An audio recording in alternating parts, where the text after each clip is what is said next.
Ils sont là, dans le vestiaire. Les visages sont fermés. Les gants traînent sur les sièges. Une défaite d'un but à Anfield, et soudain tout semble vaciller. On parle moins du match que de celui qui tire les ficelles. Xabi Alonso, le coach, la légende, celui qui devait apporter un nouveau souffle, est aujourd'hui au centre des critiques. Il y a un mot qui revient encore et encore. Incompréhension. Certains joueurs auraient jugé son attitude trop froide, trop distante. Pas le style chaleureux auquel ce vestiaire royal était habitué. Ce n'est pas une rébellion ouverte, non. C'est un murmure. Mais un murmure qui enfle après Liverpool. Imaginez la scène.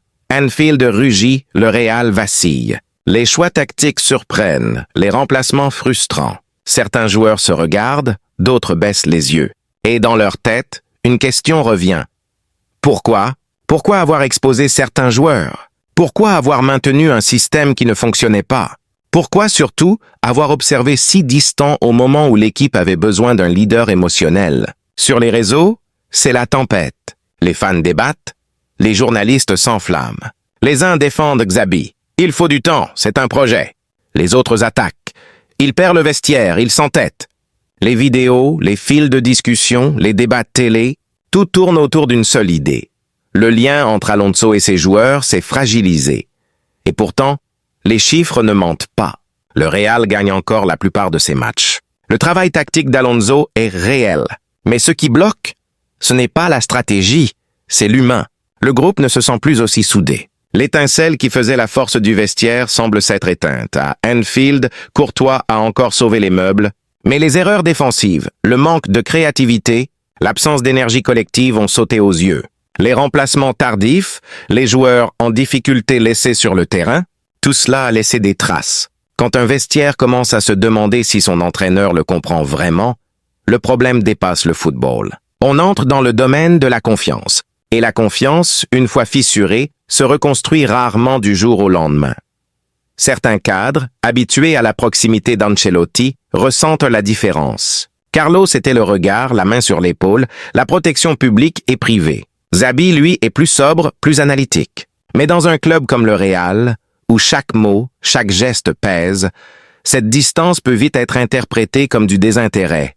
Et c'est là que tout se complique. Quand les médias commencent à parler de fracture interne, et quand les rumeurs sortent sur les relations tendues entre certains cadres et le coach, la machine s'emballe.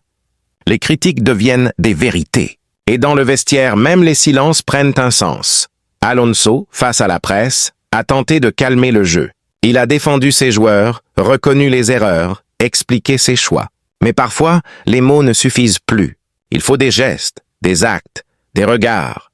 Parce qu'au Real Madrid, l'autorité ne vient pas seulement du tableau tactique. Elle vient de la capacité à unir des égaux, à inspirer une armée de champions. Et pour l'instant, cette connexion semble fragilisée. Les rumeurs parlent de discussions internes, de réunions, de tentatives de réconciliation. Mais la vérité, c'est que le vestiaire du Real est un volcan endormi. Quand il se réveille, c'est souvent explosif. Les supporters, eux, oscillent entre inquiétude et espoir. Ils veulent croire au projet Alonso, mais ils connaissent trop bien leur club. Ici, le temps ne pardonne pas. Une série de mauvais résultats et tout peut basculer. L'histoire du Real est faite de gloire, mais aussi de tempêtes. Et celle-ci, si elle n'est pas vite apaisée, pourrait emporter plus qu'un simple match perdu.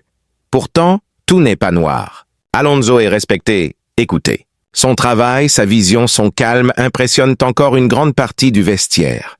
Mais il doit réapprendre à parler le langage du Real, celui de la passion, de la confiance et du feu intérieur. Les jours à venir seront décisifs. Dans les couloirs de Valdebebas, dans les réunions d'équipe, à chaque regard échangé à l'entraînement. Soit Alonso réussit à rallumer la flamme, soit le doute s'installe pour de bon.